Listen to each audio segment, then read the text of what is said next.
Rathod MPSC academy Srinagar Nanded यांच्या online learning प्लॅटफॉर्मवर मी विनोद बिजलगावे sir तुमचं या ठिकाणी स्वागत करतो.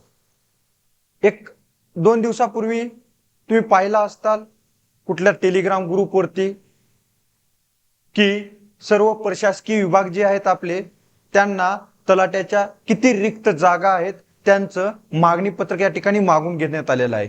म्हणजे काही दिवसाचं या ठिकाणी तलाट्याची जी काय भरती आहे ती होऊ शकते. त्यानंतर 8 ऑक्टोबर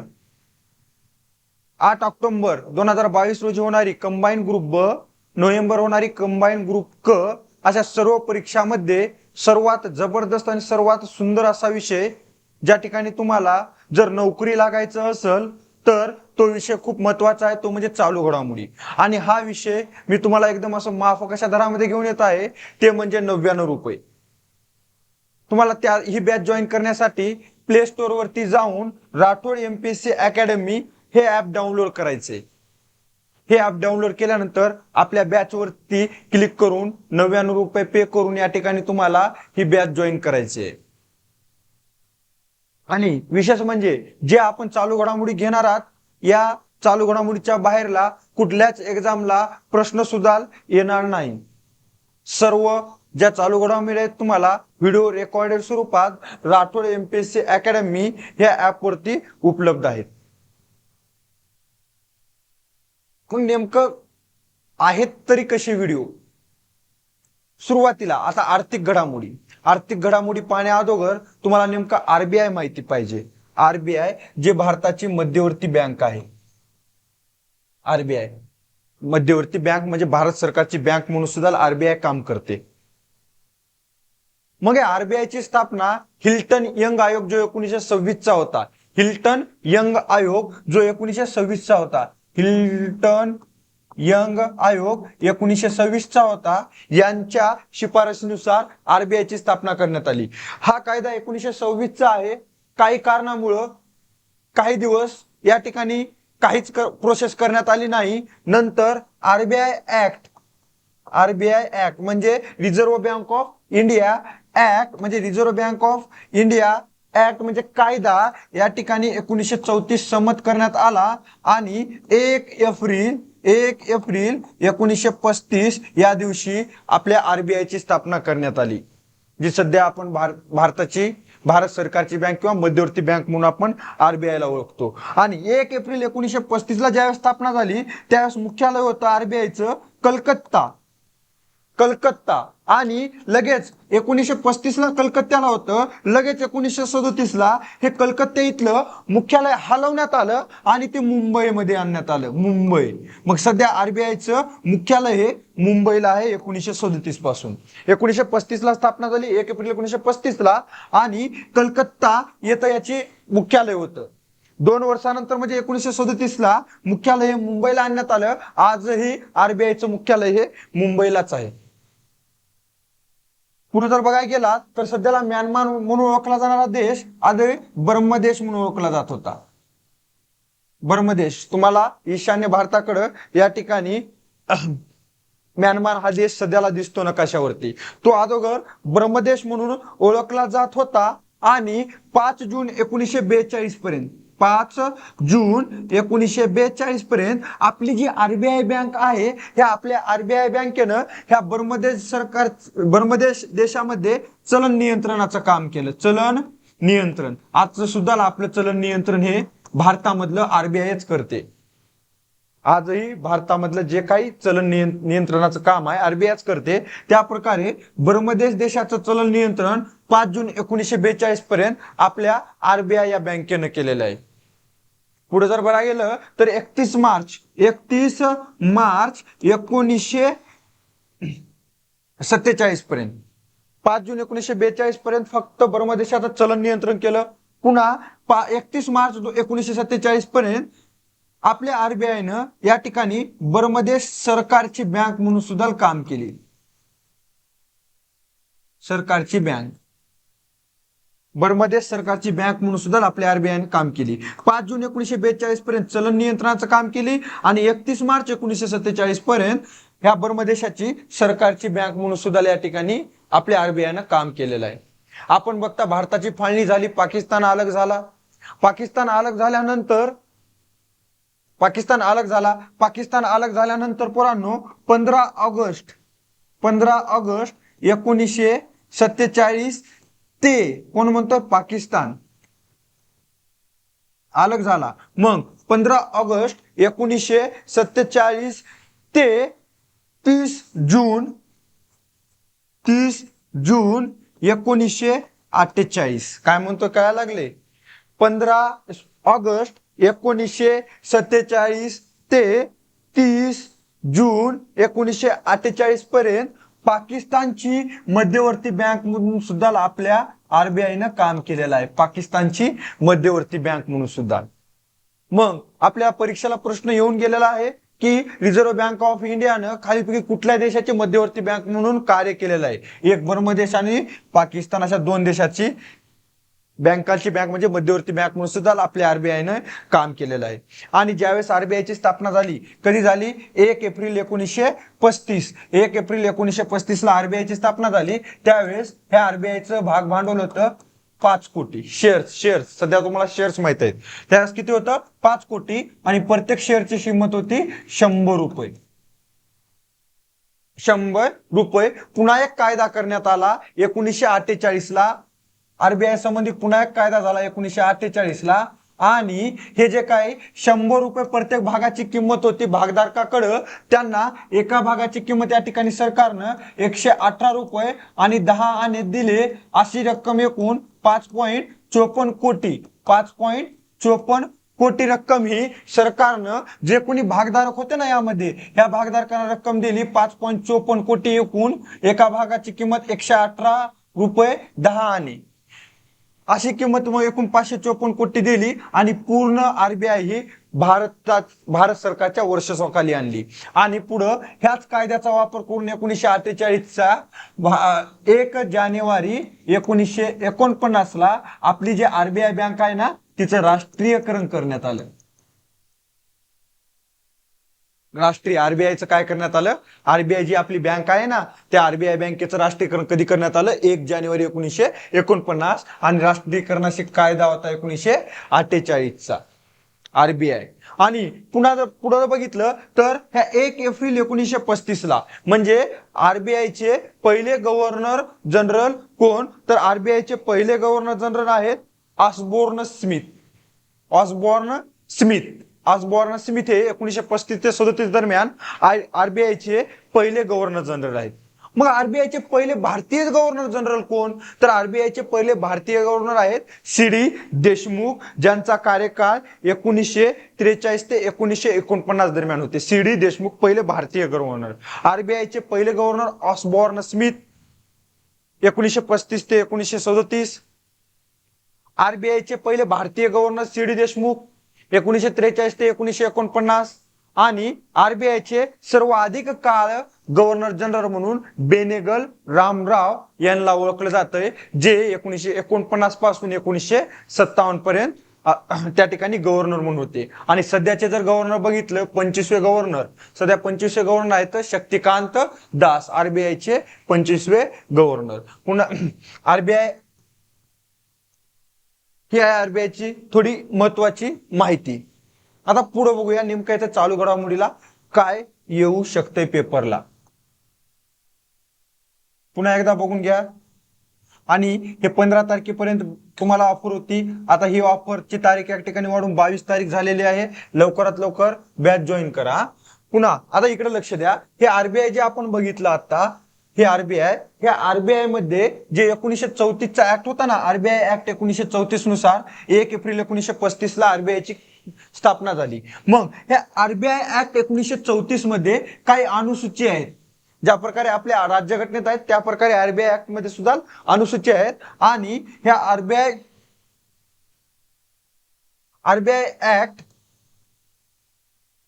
ऍक्ट 1934 यामध्ये सुद्धा काही अनुसूची आहेत. आणि त्यामध्ये एक दुसरी अनुसूची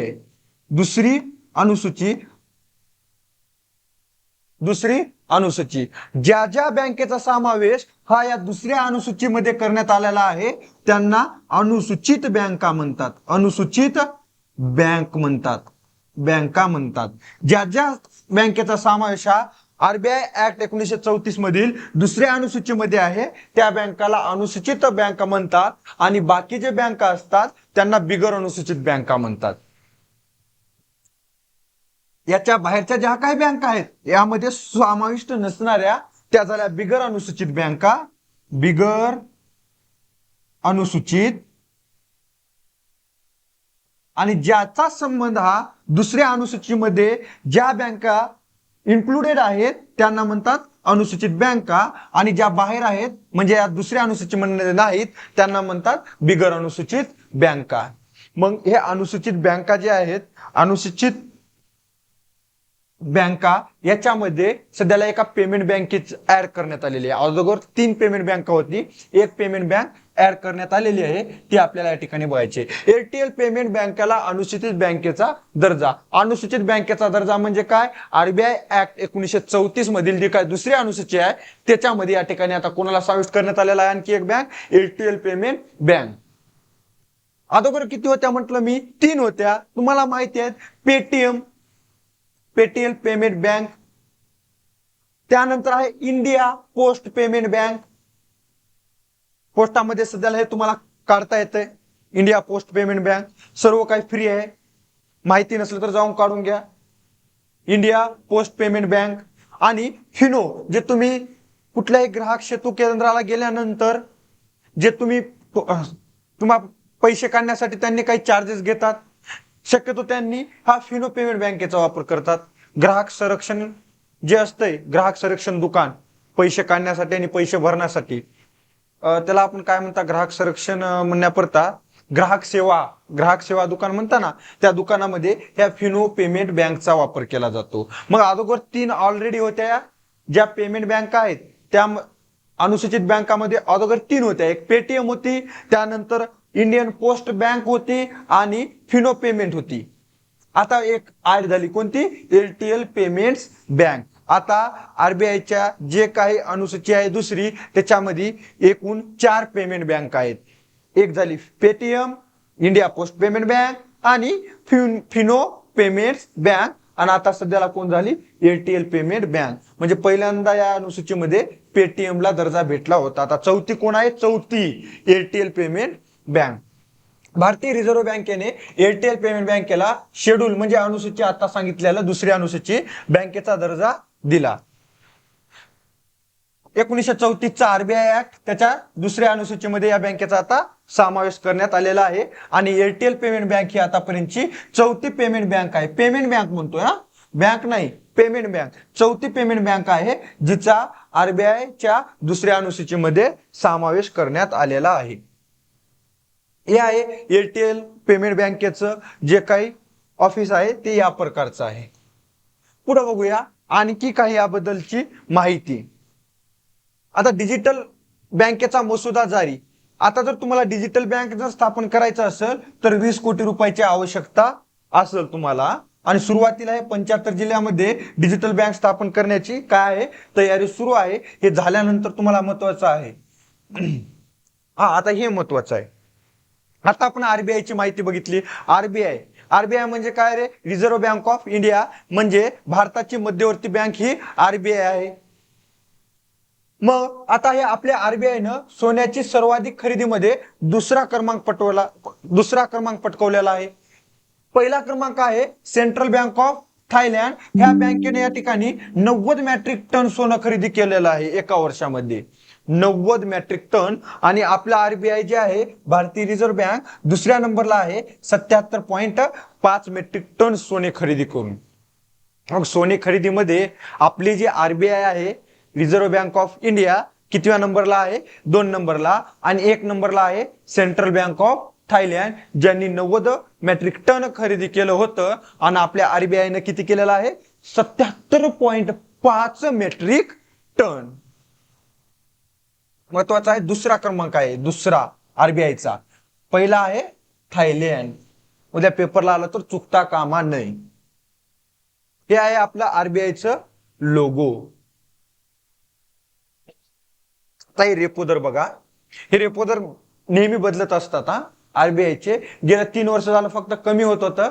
फक्त ह्याच वेळेस असं झालं गेल्या 2 ते 3 वर्षानंतर की रेपो रेट हा सर्व रेट हे वाढवण्यात आलेले आहेत. मे 2022 मध्ये सर्वप्रथम वाढवण्यात आलेले आहेत. तेव्हापासून हे सारखं वाढवण्यात येत आहेत. सुरुवातीला जर रेपो दर बघितला तर तो होता फक्त 4% मे 2022ला. मे 2022ला हा दर 4.4% करण्यात आला. हा रेपो दर 4.4% करण्यात आला. आणि पुढं आणखी एकदा जून 2022ला पुन्हा एकदा वाढून 4.9% करण्यात आला. जून 2022ला. मे 2022ला रेपो दर किती करण्यात आला? 4.4%. आणि जून 2022ला 4.9%. आणि 5 ऑगस्ट 2022 पासून या ठिकाणी रेपो दर 5.40% करण्यात आला. मग आता रेपो दर म्हणजे काय हे खूप महत्वाचं आहे. तर रेपो दर म्हणजे आपल्या काही व्यापारी बँका असतात आणि आपली आरबीआय बँक असते. काय असतंय, ह्या व्यापारी बँकांना पैशाची कधी कधी टंचाई निर्माण होते. त्यावेळेस या व्यापारी बँका आपल्या आरबीआय कडे जातात. कोणाकडे जातात? आपल्या आरबीआय कडे. समजा ही आरबीआय आहे आणि ही एखादी व्यापारी बँक आहे. हिला अचानक पैशाचं काम पडलं त्यावेळेस ही बँक जाते आरबीआय कडे आणि काही रक्कम आरबीआय कडून घेते. मग आरबीआय काय करते? आरबीआय आपली जी बँक आहे या बँकेला पैसे देते. पैसे दिल्यानंतर त्यावर काहीतरी व्याज आकारते. त्याला म्हणायचं असतं रेपो दर. काय म्हणायचं असतं? रेपो दर. कधी कधी आपली आरबीआय ही ह्या बँकाकडे जाते. उलट कधी कधी आरबीआय ही ह्या बँकाकडे जाते आणि ह्या बँकाकडून काय घेते? पैसा घेते. त्यावेळेस ही बँक सुद्धा काहीतरी व्याज आकारते. त्याला म्हणतात रिझर्व्ह रेपो दर. त्यानंतर पुढचा एक महत्वाचा आहे सीआरआर आणि एसएलआर. सीआरआर म्हणजे कुठल्याही अनुसूचित बँकेला म्हणतोय. अनुसूचित म्हणजे दुसऱ्या अनुसूचीमध्ये समाविष्ट असणाऱ्या, आरबीआय ऍक्ट 1934 नुसार दुसऱ्या अनुसूचित समाविष्ट असणाऱ्या बँकेला अनुसूचित बँक म्हणतात. मग कुठल्याही अनुसूचित बँकेला स्वतःजवळ जेवढी काही त्या बँकेमध्ये रक्कम येते त्याच्यापैकी 4.5 रक्कम ही आरबीआय कडे ठेवावं लागते. आरबीआय कडे 4.5%. त्याचं कारण असं की कुठल्याही बँकेला भविष्यात धोका पत्करावा लागू शकतो आणि जी काही देणी आहेत ती देणी देण्यासाठी जी देणी आहेत ती देणी देण्यासाठी काहीतरी सिक्युरिटी पाहिजे. म्हणून आरबीआय काय करते? सीआरआरचं बंधन टाकते. किती आहे? 4.5%. म्हणजे एकूण रकमेच्या 4.5% रक्कम ही प्रत्येक अनुसूचित बँकेला आरबीआय कडे जमा करावं लागते. आणि दुसऱ्या ज्या काही व्यापारी बँका आहेत त्यांना सीआरआर हा म्हणजे बिगर अनुसूचित बँका त्यांनी सीआरआर हा स्वतःजवळ ठेवला तरीही चालतो. मात्र अनुसूचित बँकेला सीआरआर जो आहे म्हणजे रोख राखीव प्रमाण हे आरबीआय कडे जमा करावं लागते. आणि बिगर अनुसूचित बँका जे आहेत त्यांना स्वतःजवळ ठेवलं तरीही चालतंय. आणि एसएलआर आहे. एसएलआर सध्याला 18% आहे. एसएलआर म्हणजे जी काही रक्कम आहे तिच्यापैकी काही रक्कम ही कुठल्याही बँकेला स्वतःजवळ ठेवावं लागतंय. त्या स्वतःजवळ जी रक्कम ठेवली जाते तिला एसएलआर म्हणतात आणि आरबीआय कडे जी गोळा केली जाते तिला सीआरआर म्हणतात. हा नवीन रेट आलेला आहे एसडीएफ. एसडीएफ जो आहे तो नवीन रेट सध्याला बँकेमध्ये समाविष्ट करण्यात आलेला आहे. मग एसडीएफ आहे तरी काय ते बघूया अगोदर आपण. मग एसडीएफ म्हणजे काय आहे पोरांनो? आपले उर्जित पटेल जे आहेत 2014ला एक समिती स्थापन झाली होती. त्या समितीनं ह्या एसडीएफ संबंधी सांगितलं होतं. भारतीय रिझर्व्ह बँकेने 8 एप्रिल 2022 रोजी बाजारातील तरलता शोषण्यासाठी स्थायी ठेव सुविधा म्हणजे काय? एसडीएफ. ह्याला इंग्लिशमध्ये काय म्हणतात? स्टँडिंग डिपॉझिट फॅसिलिटी हे अतिरिक्त साधन सादर केलेले आहे. म्हणजे जे काही बाजारात जेवढी जास्त रक्कम आहे ना ती रक्कम काढून घेण्यासाठी म्हणजे महागाई नियंत्रित आणण्यासाठी नवीन एक दर या ठिकाणी आरबीआय आणलेला आहे. तो म्हणजे एसडीएफ. एसडीएफ हा नवीन रेट या ठिकाणी आता आरबीआयनं आणलेला आहे. महागाई नियंत्रित करण्यासाठी, ह्या दराचं काम काय आहे? महागाई नियंत्रित करण्यासाठी एसडीएफचा मुख्य उद्देश अर्थव्यवस्थेतील सध्याला मुख्य उद्देश आहे 8.5 लाख कोटी रुपयाची अतिरिक्त तरलता कमी करणे. आता सांगितलं ना, तरलता कमी करणं म्हणजेच काय? महागाई नियंत्रित करणे हा एसडीएफचा मुख्य उद्देश आहे. आणि हे जे एसडीएफ आहे ना, सुरुवातीला 2014 मध्ये उर्जित पटेल यांच्या अध्यक्षतेखाली एक समिती स्थापन केली होती. त्या अहवालातच एसडीएफ जे आहे म्हणजे स्थायी ठेव सुविधाची शिफारस ही 2014लाच उर्जित पटेल यांच्या अध्यक्षतेखाली एक समिती स्थापन करण्यात आली होती 2014 मध्ये. त्याच वेळेस त्यांनी या ठिकाणी एसडीएफ ची शिफारस केलेली होती. ती 8 एप्रिल 2022 रोजी काय करण्यात आली रे? अंमलात आणण्यात आली. तरलता व्यवस्थापनातील भूमिकेव्यतिरिक्त एसडीएफ हे आर्थिक स्थिरता साधन देखील आहे. ज्या प्रकारे रेपो दर, रिझर्व्ह रेपो दर, एमएसएफ हे सगळे जे दर आहेत ते आर्थिक स्थिरतासाठीच आहेत ना, त्या प्रकारे एसडीएफ सुद्धा आर्थिक स्थिरता संबंधित आहे. पुन्हा एसडीएफचं सगळ्यात महत्वाचं, एसडीएफ हा रेपो दरापेक्षा 0.25% कमी म्हणजेच 0. आता हे पुढचा आकडा बदललेला आहे. एसडीएफ हे रेपो दरापेक्षा 0.25% कमी असेल, सध्याला एवढं ध्यानात ठेवा.